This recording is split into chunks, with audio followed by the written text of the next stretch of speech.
Hello বন্ধুরা, শুভ সকাল। তোমরা সবাই কেমন আছো? আশা করি তোমরা সবাই ভালো আছো। আমিও ভালো আছি। তো স্নেহা রোমান লাইফস্টাইলে তোমাদের সবাইকে অনেক অনেক স্বাগত জানিয়ে আজকের ভিডিও শুরু করছি। আশা করি তোমাদের ভালো লাগবে। তো আজকে আমি সকাল সকাল রেডি হয়ে পড়েছি, যাব এক জায়গায়। তো যাব মানে হচ্ছে আমি ডাক্তারের কাছে যাব। আমার শ্বশুর নিয়ে যাবে, আমি মেয়েকেও নিয়ে যাব না। তো সকাল সকাল এই জন্য রেডি হয়ে পড়ছি যাওয়ার জন্য। তো ওই রেডি হওয়াটা একটু দেখালাম। তো আমাদের ঘরের ভিতরে যে লাইটটা ওটা খুব ভালো না, এই জন্য এরকম ঘোয়া ঘোয়া লাগছে। তো একটু অ্যাডজাস্ট করে নিও। তো বন্ধুরা, ভিডিওটি কন্টিনিউ শেষ অবধি দেখতে থাকো, আশা করি তোমাদের ভালো লাগবে। তো আজকে আমি এইটা পরে নিচ্ছি। এইটা হচ্ছে আমার মেয়ের, আমার নয়, আমার অন্যটা। এইটা আমার মেয়ে। তো ভাবলাম ওকে তো দেই না, ও ছোট বলে এইটা এখন দেই না, তাই আমি একটু পরে নিলাম। তো এখন রেডি হওয়ার পরে আমি একটু জল ভরে নেব, কারণ অনেক দূরই যেতে হবে। তো ওখানটায় গেলে জলই পাওয়া যায় না, তাই আমার শ্বশুর একটু জল খায়, তো একটু জল ভরে নিলাম। এটা জল ভরার পর ব্যাগে ভরে আমি যাবো যে ডাক্তারের কাছে যাব।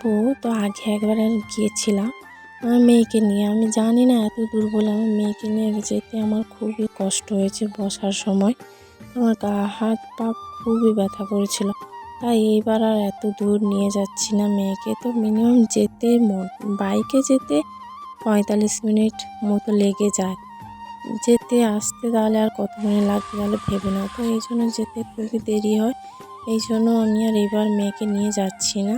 আমার শ্বশুরের সঙ্গে আমি একাই যাচ্ছি। তো উনি নিয়ে যাচ্ছেন, আমার বড়ও নিয়ে যাচ্ছে না। তো বর তো বাড়িতেই নেই। ওখানটায় গেলে ডাক্তারবাবু মাত্র 15 দিনের করে ওষুধ দেয়। এত দূর করে যেতে এইবার আমি ভেবেছি যে বেশি দিনের ওষুধ নিয়ে আসবো। তো তোমরা তো দেখতে পেলাম রেডি হয়ে চলে এসেছি, তো বাইকে বসে যাচ্ছি।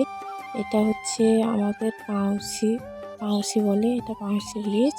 তো এটা পের হয়ে তারপর একটা স্কুলের কাছ দিয়ে যেতে হয়। এই রাস্তার ঠিকানা আমি ঠিক বলতেই পারবো না, কারণ এত দূর আমি ওইদিকে কোনো দিনই যাইনি। তো যেতে যেতে আমরা পৌঁছে গেছি। পৌঁছে গিয়ে যখন দেখি রাস্তার এই হাল, তো রাস্তার উপর আমার শ্বশুর মোটরসাইকেল বাইক রেখে দিয়েছে। তারপর আমরা হেঁটে হেঁটে অনেকটা যাচ্ছি। তো এই দেখতেই পাচ্ছ আমার উপর দিয়ে যেন রেমালি চলে গেছে, কারণ এত স্পিডে বাইক চালাচ্ছিল, তারপরে হাওয়াও হচ্ছিল, এই জন্য এই অবস্থা। তারপর দেখো বন্ধুরা, রাস্তার অবস্থাটা কি। এইদিকে মানুষগুলো যে কেমন করে বেরায় আমি সেটাই ভাবি, কারণ আমাদের এদিকে তো পুরোটাই ঢালাই হয়ে গেছে, এরকম পাঁক রাস্তা নেই, কাদা ভর্তি। তো দেখো রাস্তাটা কীরকম অবস্থা, তার মধ্যে এতটা হেঁটে হেঁটে আমাদের যেতে হয়েছে। আমার তো ওই ডাক্তারের কাছে যাওয়ারই আমার কোনো ইচ্ছে নেই, কারণ হচ্ছে আমি 1 মাস মতো ওষুধ খেলাম, আমি কোনো উপকার পাইনি, তাই আমার যাওয়ার কোনো ইচ্ছে নেই। তারপরে যেতে হচ্ছে, কারণ হোমিওপ্যাথি ওষুধ একটু লেটেই কাজ করে, তাই ভাবলাম যাই দেখি কি হয় ব্যাপারটা। আমার বাবাও বলল যে 6 মাস মতো ওষুধ খেয়ে দেখ, কীরকম উপকার পাস, তারপরে দেখা যাবে। তো ওইখানে যে এই জন্যই ভাবলাম যাই।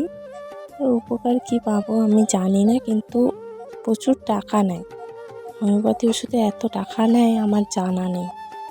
তোমাদের সঙ্গে কথা বলতে বলতে আমি পৌঁছে গেলাম। তো ওখানে ডাক্তারের কাছে যেতে এই বোটটা পরে, ওটা লঞ্চ বলে। এই পাশে একটা ছোট্ট নদী আছে, ওইটার কাছে ভাঙা লঞ্চটা ছিল। তো আমার শ্বশুর আগে যাচ্ছে, তাই আমি মাথায় ঘুম দিয়ে দিয়ে যাচ্ছিলাম। তো ঠিক আছে, তো এখানে পৌঁছে গেছি। ডাক্তারের বাড়ির অবস্থা খুবই খারাপ, এত বড় পাকা বাড়ি, কিন্তু এত নোংরা। ওদের ঘরের লোকগুলো যে কেমন পরিষ্কার পরিচ্ছন্ন রাখতে পারে না, এত নোংরা। বাইরের লোক তো আসবে, এদের কোনো নেই। তো সামনেটা অবশ্যই একটু ভালো, তো এটা পেছন পাশ, এই জন্য এরকমই অবস্থা।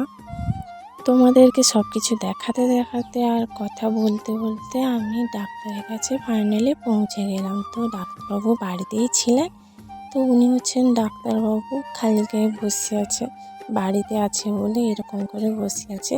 তো আমাদের আগে দুটো ছেলে ওষুধ নিচ্ছিল, তো ওই ছেলেগুলো ওষুধ নিচ্ছিল, তাই আমি একটু ঘুরে দেখছিলাম। তো তারপর ওষুধ নেওয়ার পর সোজা বাড়ি চলে এসেছি, আর কোথাও দাঁড়ায়নি। আমাকে মাত্র 2টো দিপা ওষুধ দিয়েছিল, আর 15 দিনেরই আবার ওষুধ দিয়েছে, তো বেশি দিনের দেয়নি। তো এখন আমি বাড়ি চলে যাচ্ছি, তো তাই যাওয়ার সময় একটু ভাবলাম ভিডিওটা করে নিই। তো আজকের ভিডিওটি আর লং করছি না, আশা করি তোমাদের ভালো লাগবে। যদি ভালো লেগে থাকে অবশ্যই like, comment, share and please subscribe করো। আজকের মতো tata, love you all, thank you for watching.